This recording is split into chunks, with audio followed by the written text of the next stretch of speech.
Okay, carrying on with the different functions of the Thermomix.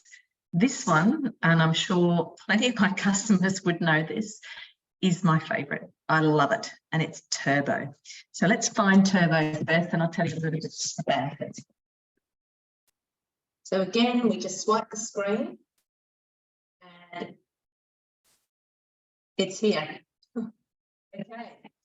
So I don't know if you heard that, but just by hitting the function, it actually locked the blades in, locked the lid in place. All right. This is actually a really, really important thing to do with turbo, that it does not unlock until you are out of that function. And I'll show you there's two ways to get out of it in a minute. All right. But here we are. We have turbo. Got the little information thing there again. So it says you can chop hard ingredients, Parmesan cheese, that sort of stuff, into medium and small pieces. Yeah. And again, it will only run when the contents are below, the bowl are below 60 degrees. That's a, you know, you're not going to get any high speed chopping or kneading or anything over 60 degrees, and it really dampens down what you can do, which makes sense, because you don't want something really hot being whizzed around at top speed unless you turn up slowly, which you do in a blend.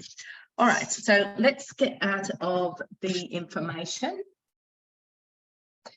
And so there are, as it said, okay, so you can use it for chopping. It is super, super fast, all right? But there are two ways that I love using it. And these are a couple of things that actually customers recently had forgotten. So the first thing is, when you make a cake or a dip, you can imagine it's pretty hard to scrape around the blades. And in fact, there's a lady I was talking to on the weekend. She's had a Thermomix for 5 years, and she's going, oh my goodness, I struggle all the time to scrape underneath those blades. Why didn't I know this before?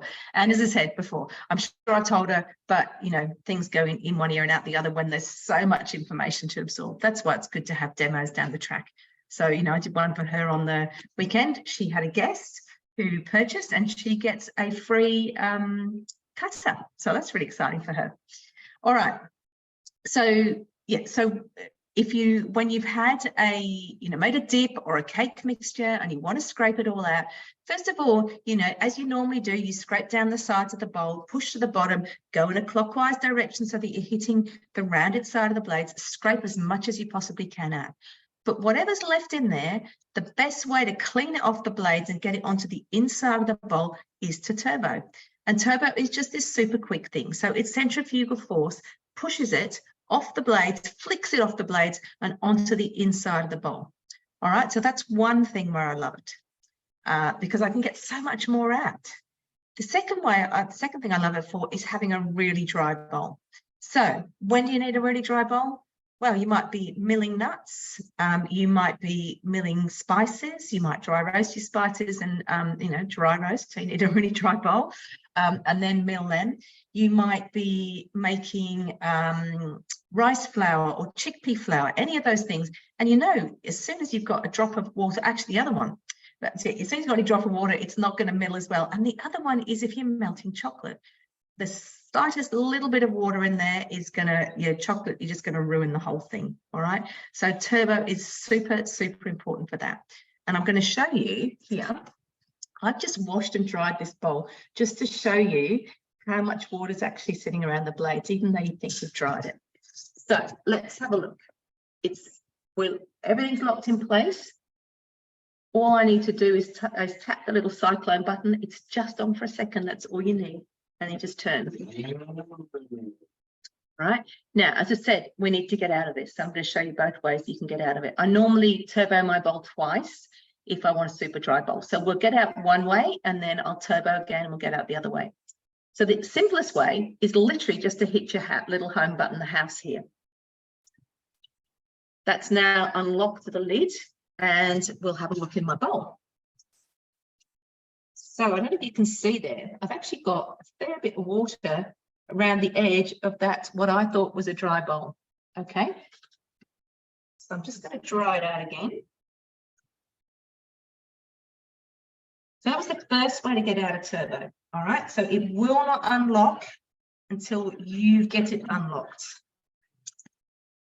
So we hit the home button that time. This time, we're going to do it another way. Again, pin the lid on, hit the turbo button, automatically locks in place, hit the cyclone, turn the knob, and again, centrifugal force, any other drops of water will be pushed onto the outside of the bowl. Okay, so the second way you can get out of turbo is to, oops, wrong way. Oh, it's another way, third way, there you go. Oh no, it hasn't opened up anyway, is go this way. And you see how turbo is marked in green. All right, so I've just hit that green. It's now, you know, a neutral color, and it's unlocked the bowl. And they're actually very hard for you to see, but it's actually still a few little drops. So that is super. A bit more underneath there. Okay. All right, so turbo, it can be used, it's used in recipes sometimes for chopping, but as I said, my two favorite things are for cleaning the blades when you've got dip or cake mixture around it. Clean everything out first, get as much as you can out first, and then turbo, and getting a really dry bowl. So that is one thing, the one thing I probably use the most in the functions above anything else. Some of the other functions I just use in the guided cooking. Some of them I use outside as well, but that is absolutely spot on, my favorite for so many things.